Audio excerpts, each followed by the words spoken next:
बंदा आज भी जहाँ इलेक्शन हो रहा है वो स्कूल भी कांग्रेस का बनाया हुआ है। देश के 21 करोड़ मुसलमानों को घुसपैठिया बता दिया। पर चुनाव होना है और देखने वाली बात होगी कि आखिर मुकाबला कितना दिलचस्प होता है। जी हाँ, मैं रूपांशी मिश्रा और खबरें आप तक की टीम इस वक्त पहुंच चुकी है अशोक विहार में। हम यहाँ पर खड़े हैं और अभी थोड़ी देर पहले यहाँ पर राहुल गांधी का कार्यक्रम था और जहाँ पर लाखों का जनसैलाब देखा गया, करोड़ों की पब्लिक यहाँ पर देखी गई। लेकिन देखने वाली बात होगी कि आखिर जनता अपना आशीर्वाद किस पर जमाती है। तो दिल्ली की जनता क्या कहती है, इनके दिल में क्या है, इनके मन में क्या है, इसको टटोलने की कोशिश करेंगे। क्या है आपके मन में? हमारे मन में है जी बदलाव चाहिए। बदलाव 10 चाहिए। साल में हमने जो भोगा है ना वो हमारे भूलने काम चाहिए। हमारा बदलाव चाहिए। आप छोटी सी चीज़ घर के सिलेंडर देख लीजिए, राशन देख लीजिए, सब GST, एक कफन में भी GST लगा रहा है। ऐसा आज तक प्रधानमंत्री आया है देश में जो कफन में भी GST लगा के बेच रहा है। हमें बदलाव चाहिए। तो यानी खेला हो जाएगा? बिल्कुल होगा। कलकत्ता में खेला हुआ। लेकिन ये बीजेपी वाले तो 400 पार की बात कर रहे हैं और बड़े कॉन्फिडेंट में नजर आ रहे हैं। क्या कहेंगे? मशीन में गड़बड़ करके जीत जाएंगे। हिंदुस्तान की जनता जीतने नहीं देगी। 5 साल इन्होंने जो देख लिया कर लिया, फिर अगले 5 साल में जो कर लिया देख लिया, अब नहीं जीतने। कितनी गड़बड़ करते हैं। यानी अब नहीं जीतने देंगे। किसको जिता रहे हैं? कांग्रेस को। तो किसकी बनेगी सरकार और किसको रह जाएगा मलाल? पूरी गंभीरता से मैं रूपांशी मिश्रा पूछूंगी सवाल।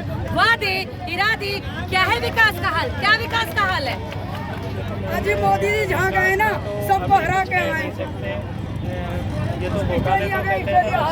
हाँ जी, मोदी जी गए बाहर हार गए, कहाँ नहीं गए। मोदी ने क्या करा है? जहाँ जहाँ हाथ मिलाया वही बंदा हारा। बताओ तो क्या लग रहा है हार जाएंगे इस बार? यानी इंडी गठबंधन मात देगी ना? बिल्कुल नहीं। हम लोग उसको भूल को ना जा चुका है। एक मिनट, कहाँ जा रही है आप? मतलब इतनी नाराजगी बीजेपी से, यानी काम वाम नहीं किया है बीजेपी ने? हाँ? काम वाम नहीं किया? हमारे लिए बहुत ही बेचारे 4 साल की नौकरी क्या फिर क्या करेंगे? हाथ पाथ भुट्टा भूनेंगे, किधर आ रही है? भुट्टा भूनेंगे। लेकिन ये तो विकास की बहुत बड़ी बड़ी बातें करते हैं, वादे करते हैं। नहीं करते ना, वादे करके पीछे हट कहते जाते हैं कि हमने गांवों को डिजिटल इंडिया बनवाया, हमने रोजगार दिया, हमने शौचालय बनवाया, हमने मंदिर बनवाया। क्या कहेंगे? ये तो राम लल्ला का मंदिर इस मारे बनवा दिया इलेक्शनों के चक्कर में। आज भी जहाँ इलेक्शन हो रहा है वो स्कूल भी कांग्रेस का बनाया हुआ है। कांग्रेस के ये सारे विकास का उसका हाँ नफरत की राजनीति और कुछ नहीं है। अपने ही देश के 21 करोड़ मुसलमानों को घुसपैठिया बता दिया। शर्म है ऐसे जो प्रधानमंत्री का पद से इस्तीफा देना चाहिए। अपने देश का अपने हिंदुस्तानी मुसलमान भाइयों को जो घुसपैठिया बता रहा है, ज़्यादा बच्चा पैदा करना है। एक प्रधानमंत्री का मुँह से ये बात सुना नहीं देती। 1-1 लाख रुपए देने की बात कही है राहुल गांधी ने साल में। क्या कहेंगे? बिल्कुल करेक्ट है। 100%। और 24 तारीख को कांग्रेस की सरकार बन रही है। बिल्कुल बेफिक्र रहिए। यानी खेला हो जाएगा? हो चुका है। हो चुका है। पूरे भारत ने मन बना लिया कि सरकार को उतार के खेला हो देखना है। गए। हो चुका है। 24 तारीख को आप देख लेना मोदी सरकार का खेला हो गया है। आमतौर पर अगर देखा जाए तो जाति धर्म समुदाय ये सब विकास के फैक्टर हैं, लेकिन दिल्ली में विकास के फैक्टर क्या होने वाले हैं ये हम जानते हैं। तमाम लोग हैं, बहुत युवा भी हैं हमारे साथ में, तमाम महिलाएं भी हमसे बात करेंगी। बताइए क्या कुछ यहाँ पर फैक्टर है विकास के और किन मुद्दों को रखकर आप लोग वोट करने वाले हो? क्या खेला हो जाएगा? सबसे पहले आपने जो बोला कि एक युवा भी खड़ा है, तो मैं बता देना चाहता हूँ अकॉर्डिंग टू युवा, सबसे पहला जो युवा के साथ खिलवाड़ किया युवा बेरोजगार है, अग्निवीर। दूसरा बात, जिस प्रकार से आदरणीय प्रधानमंत्री नरेंद्र मोदी जी ने कहा था कि हर साल हम 2 करोड़ युवाओं को जॉब देंगे, लेकिन हम सबको पता है कि 10 सालों में कितना जॉब। तीसरी बात यह है कि जिस प्रकार से नरेंद्र मोदी जो आकर वादा किए थे कि 15 लाख हर एक लोगों को मिलेगा, वो तो गया ही गया और लास्ट में उन्होंने कहा ये जुमला था।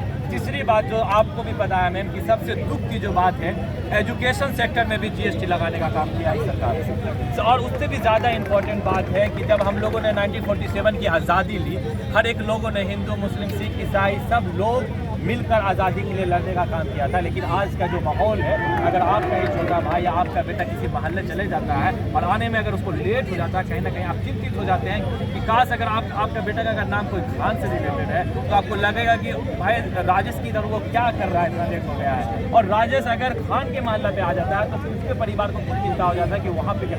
और ये 2014 के पहले ऐसा माहौल नहीं था। सब लोग एक दूसरे के साथ प्रेम और मोहब्बत के साथ रहा करते थे। तो सबसे बड़ा जो गंदगी फैला यहाँ पे नफरत की, जिसके ही कारण आदरणीय राहुल गांधी जी ने एक बहुत ही अच्छा संदेश दिया हमारे देशवासियों को। 3570 किलोमीटर उन्होंने पैदल यात्रा किया है और उस नफरत की बाजार में मोहब्बत की दुकान खोलने का वादा किया है। तो मोहब्बत की दुकान को ला रहे हैं यानी कि बिल्कुल ला रहे हैं, बिल्कुल किसकी ला दुकान रहे ला हैं। रहे हैं? मोहब्बत की ला रही है या किसकी धर्म जाति पे जो राजनीति करते हैं उनकी ला रहे हैं? मोदी सरकार है तो 5 किलो राशन दे रहा है, तो राशन वाले को वोट करेंगे क्या? पानी जमाना है तो 5 किलो में आदमी का पेट भर जाएगा। अब जो राहुल गांधी दे रहा है तो राहुल गांधी में जिताएगा। राहुल गांधी तो 1 लाख रुपए देने की बात कर रहे हैं साल में, तो राहुल गांधी में जिताएंगे। उन्हीं को जिताएंगे यानी मन बना लिया है। अब सारे लोग अच्छा, विकास करेंगे? राहुल गांधी को अच्छा, कैसे लगते हैं राहुल गांधी? अच्छे लगते हैं। क्या लग रहा है कि मौका मिलना चाहिए एक बार विपक्ष को भी? देखो, अब जो देखेगा गरीब तो उसी को ना वोट देंगे। सुरक्षा की बात करें तो आप यहाँ दिल्ली में रहती हैं, सुरक्षा के लिहाज से कैसा है? हम लोग गरीब आदमी है तो अब यहाँ हम लोग देखेंगे। ठीक है। तो इस बार लोकसभा चुनाव 2024 में दिल्ली में काबा, दिल्ली में किसकी सरकार? कांग्रेस यानी इंडी गठबंधन। किसकी सरकार? इंडिया की सरकार, क्योंकि इंडिया के अंदर जो इंडिया की बात करेगा और जो इंडिया के लिए लड़ेगा, कि मोदी जी नहीं करते हैं क्या इंडिया की बात? हिंदुस्तान के अंदर हिंदुस्तान को बांटकर कई हिंदुस्तान छोटे छोटे प्रदेशों में, उसके बाद जिलों के अंदर राजधानी बनाने की बात करने वाले नरेंद्र मोदी कभी भी देश की बात नहीं करते। भाई को भाई से लड़वाने की बात करते नरेंद्र मोदी, कभी भी भाईचारा फैलाने की बात नहीं करते। तमाम लोग कह रहे हैं, सर आपका क्या कहना है? हमारे राहुल गांधी आज के वो दौर के एकमात्र जननायक हैं, जिनकी तारीफ हमारे बीजेपी के वरिष्ठ नेता राष्ट्रीय आडवाणी ने भी आज से 2 दिन पहले किया है। उन्होंने कहा है कि आने वाले समय में देश को अगर कोई नेतृत्व कर सकता है तो हमारे राहुल गांधी ही कर सकते हैं, क्योंकि सिर्फ प्यार और मोहब्बत और विकास की बात करते हैं, रोजगार की बात करते हैं, महंगाई की बात करते हैं, महिला सुरक्षा की बात करते हैं, स्वास्थ्य शिक्षा की बात करते हैं। भाई को भाई से लड़वाने की बात करते नरेंद्र मोदी, कभी भी भाईचारा फैलाने की बात नहीं करते। देश की राजनीति में बात होनी चाहिए अच्छी शिक्षा व्यवस्था की, देश की राजनीति में बात होनी चाहिए खराब होते हुए पर्यावरण की, देश की राजनीति में बात होनी चाहिए युवाओं की। बस बात हो रही तो केवल और केवल हिंदू की, मुस्लिम की, जाति की, धर्म की, संप्रदाय की। तो मोदी अपनी बूढ़ी माँ को अपने साथ नहीं रख पाया, क्या मतलब हिफाजत करेगा